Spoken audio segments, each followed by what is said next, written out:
Hi friends, എല്ലാവർക്കും സുഖം തന്നെയല്ലേ. ഇന്ന് ചെമ്മീൻ റോസ്റ്റ് ഉണ്ടാക്കാനാണ് വന്നിരിക്കുന്നത്. ഇതിലേക്കായിട്ട് 1 ടേബിൾ സ്പൂൺ മുളക് പൊടിയും 1 ടേബിൾ സ്പൂൺ കാശ്മീരി ചില്ലി പൗഡറും 1 ടീസ്പൂൺ മഞ്ഞൾപ്പൊടിയും ആവശ്യത്തിന് ഉപ്പും 1 ചെറുനാരങ്ങയുടെ പകുതി എടുത്തിട്ട് അതിൻ്റെ നീരും പിന്നെ ഇതൊന്ന് കുഴയ്ക്കാൻ പരുവത്തിൽ വെള്ളം ഒഴിച്ചു കൊടുക്കുന്നുണ്ട്. 1/4 കിലോ ചെമ്മീനാണ് ഞാൻ ഇതിലേക്ക് എടുത്തിരിക്കുന്നത്. ഇനി ഈ മസാല നന്നായി തിരുമ്മിയതിന് ശേഷം ഒരു അരമണിക്കൂറിന് നമുക്കിത് റെസ്റ്റ് ചെയ്യാൻ വയ്ക്കാം. 3 വലിയ സവാള, 1 കഷ്ണം ഇഞ്ചി, 1 തക്കാളി, ഒരു 10-15 വെളുത്തുള്ളി അല്ലി, 4 പച്ചമുളകും ഇതെടുത്തിട്ടുണ്ട്. ഈ സവാള നമുക്ക് നല്ല നൈസായി അരിഞ്ഞെടുക്കാം. ഞാനിപ്പോൾ കൈ കൊണ്ട് തന്നെയാണ് അരിയുന്നത്. ഇങ്ങനെ അരിഞ്ഞ് നല്ല നൈസായി കിട്ടും. ഇനി കട്ടിംഗ് ബോർഡിൽ അരിയുന്നവർക്ക് അങ്ങനെ അരിയാം കേട്ടോ. നൈസായി കിട്ടിയാൽ നന്നായി പെട്ടെന്ന് വാടി കിട്ടുമല്ലോ, അതുകൊണ്ടാണ് ഇങ്ങനെ ചെയ്യുന്നതെന്ന് മാത്രം. ഇനി സവാള അല്പം ഉപ്പ് ചേർത്തിട്ട് നമുക്കൊന്ന് വാട്ടിയെടുക്കാം. ഇനി വെളിച്ചെണ്ണ ചൂടായതിലേക്ക് ആ ചെമ്മീൻ ഇട്ട് കൊടുത്തിട്ട് അത് വറുത്തെടുക്കുന്നുണ്ട്. ഇതാ കണ്ടോ, ഇത്രയും ആയാൽ മതി, അല്ലെങ്കിൽ പിന്നെ നന്നായി മുരിഞ്ഞ് കഴിഞ്ഞാൽ അങ്ങനെ റബ്ബർ പോലെ ഇരിക്കും.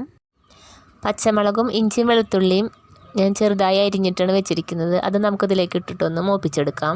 ഇതിലേക്ക് 1 ടേബിൾ സ്പൂൺ മുളക് പൊടിയും 1 ടേബിൾ സ്പൂൺ നിറയെ മല്ലിപ്പൊടിയും 1 ടീസ്പൂൺ മഞ്ഞൾപ്പൊടിയും ചേർത്ത് നന്നായി മൂക്കുന്നത് വരെ ഒന്ന് ഇളക്കി കൊടുത്തതിന് ശേഷം 1 ടീസ്പൂൺ പെരുംജീരകം ചതച്ചതും 1 തക്കാളി അരിഞ്ഞതും കൂടിയിട്ട് നല്ലോണം വാടിയതിന് ശേഷം നമുക്ക് വറുത്ത് വെച്ച ചെമ്മീൻ ഇതിലേക്ക് ഇട്ട് കൊടുത്തിട്ട് 1 ഗ്ലാസ് വെള്ളം ഒഴിച്ച് നന്നായി ഒന്ന് തിളപ്പിച്ചെടുക്കാം.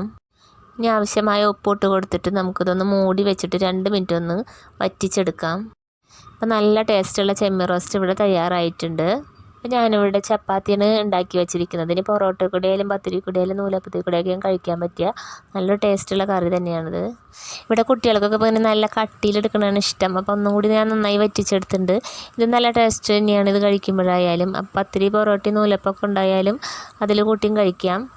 ഈ വീഡിയോ സബ്സ്ക്രൈബ് ചെയ്യാതെ ആരെയും കാണുന്നുണ്ടെങ്കിൽ ഒന്ന് സബ്സ്ക്രൈബ് ചെയ്ത് സപ്പോർട്ട് ചെയ്യണം കേട്ടോ. നിങ്ങൾക്ക് ഈ വീഡിയോ ഇഷ്ടമായെങ്കിൽ ഇത് മറ്റുള്ളവർക്കും കൂടി ഒന്ന് ഷെയർ ചെയ്ത് കൊടുക്കുകയും പിന്നെ ചെയ്ത് നോക്കിയിട്ട് വിലയേറെ അഭിപ്രായങ്ങൾ പറയുകയും ചെയ്യണം. അടുത്തൊരു വീഡിയോ ആയിട്ട് വരുന്നത് വരെ എല്ലാവരും സുഖമായി സന്തോഷമായിട്ടിരിക്കുക. ബായ്.